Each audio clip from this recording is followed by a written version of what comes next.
Hi hello കൂട്ടുകാരെ. അപ്പോൾ ഇന്നത്തെ ഒരു ദിവസത്തെ പാചകവും എൻ്റെ വിശേഷങ്ങളുമായിട്ടാണ് ഞാൻ നിങ്ങളുടെ അടുത്തേക്ക് വന്നിരിക്കുന്നത്. അപ്പോൾ തന്നെ രാവിലെ തന്നെ ഇന്ന് ഒരു 4:30 ആകുമ്പോഴത്തേക്കും ഡെയിലി എൻ്റെ ദിവസം ആരംഭിക്കും. അപ്പോൾ രാവിലെ തന്നെ ഞാൻ ചായയൊക്കെ തിളപ്പിച്ച് കുടിച്ച് കഴിഞ്ഞിട്ട് നമ്മുടെ ബ്രേക്ക്ഫാസ്റ്റൊക്കെ ഉണ്ടാക്കി. ഗ്രീൻ പീസ് കറിയും അതുപോലെ തന്നെ പുട്ടും പപ്പടം ഉണ്ട് ഇന്നത്തെ എൻ്റെ ബ്രേക്ക്ഫാസ്റ്റിനുള്ള ഐറ്റംസ്. അപ്പോൾ നമ്മുടെ പുട്ടുണ്ടാക്കിയപ്പോഴേ ഒരു ക്യാരറ്റ് ഗ്രേറ്റ് ചെയ്തിട്ടിട്ട് നല്ലോണം തേങ്ങയൊക്കെ ചെല്ലിട്ടാണ് പുട്ടുണ്ടാക്കി. നല്ല ടേസ്റ്റാണ് കേട്ടോ. അപ്പോൾ ഇതിന് കറിയൊന്നും ഇല്ലെങ്കിൽ നമുക്ക് പഞ്ചസാരയൊക്കെ കൂട്ടി കഴിക്കാം. അപ്പോൾ അതിൻ്റെ ഇടയ്ക്ക് ഇക്ക പോയി ഒരു 5:45 ആകുമ്പോഴത്തേക്ക് ഇക്കാക്ക് ബ്രേക്ക്ഫാസ്റ്റൊക്കെ കൊടുത്ത് വിട്ട് ജോലിക്ക് പോയി.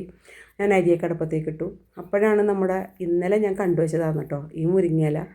നമ്മുടെ വീടിൻ്റെ മുൻവശത്തെ പറമ്പിലേ കുറച്ച് മുരിങ്ങയില ഇപ്പം ഉണ്ടായിരുന്നു. ഞാൻ രാവിലെ തന്നെ പോയി അത് പറിച്ചു കൊണ്ടുവന്നിട്ട് ഒരു മുരിങ്ങയില തോരനൊക്കെ വെച്ച്.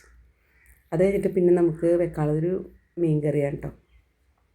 അപ്പോൾ ഞാനൊരു മീൻ കറി വെച്ചിട്ട് ഇതെൻ്റെ ആങ്ങളെ എനിക്ക് തന്നുവിട്ട മീനാണ് കേട്ടോ. ഇത് പുഴ മീനാണ്, കുറുവ എന്നാണ് അതിൻ്റെ പേര്. അപ്പോൾ ഞാനത് 3 ഉണ്ടായി, 2 ദിവസമായിട്ട് പൊരിച്ചു.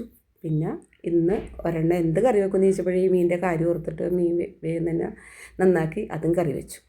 പിന്നെ ഇതിൻ്റെ ഇടയ്ക്ക് കൂടെ നമ്മൾ പാചകമൊക്കെ കഴിഞ്ഞതിന് ശേഷം അടുക്കളയൊക്കെ ഒന്ന് ക്ലീൻ ചെയ്തു, റൂമൊക്കെ ഒന്ന് ക്ലീൻ ചെയ്ത്, അതുപോലെ തന്നെ തുണികളെല്ലാം വാഷ് ചെയ്തു. ഇതെല്ലാം കഴിഞ്ഞ് കുളിച്ചിട്ട് വേണം എനിക്കൊന്ന് ആലുവയിലേക്ക് പോകാൻ. നമ്മുടെ അച്ചാർ സെയിലിന് പോകണം. അപ്പോൾ ഇന്ന് ഇത്രയൊക്കെ ഉള്ളൂ കേട്ടോ എൻ്റെ പാചകങ്ങളും എൻ്റെ വിശേഷങ്ങളൊക്കെ. എൻ്റെ ഈ വീഡിയോ ഇഷ്ടമായാൽ ലൈക്ക്, ഷെയർ, സബ്സ്ക്രൈബ് ഒക്കെ ചെയ്യുക, കൂടെ കൂട്ടുക. മറ്റൊരു വീഡിയോയുമായിട്ട് വരുന്നവരെ എല്ലാ കൂട്ടുകാർക്കും bye bye. Thanks for watching video.